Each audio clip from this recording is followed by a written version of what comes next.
How to create a Tubi TV account. Hi everybody, welcome back to our channel. In today's video I'll guide you on how you can basically create a Tubi TV account, so make sure to watch the video till the very end. If you would like to create a Tubi TV account, all you have to do is go ahead and then first of all open up tubitv.com. I'll also make sure to drop a direct link down below. When you go to tubitv.com, you'll find the register option from the top right hand side. Make sure to click on the register option.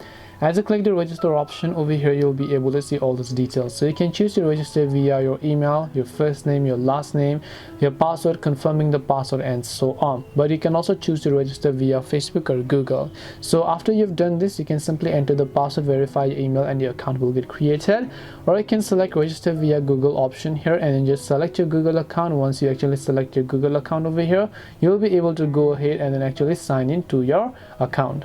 That's all it takes to go ahead and then basically sign in or register for Tubi TV account. Hope this video was very helpful. If you have got any more questions, feel free to leave them down. Thank you for watching till the end of this tutorial and see you soon in the next video.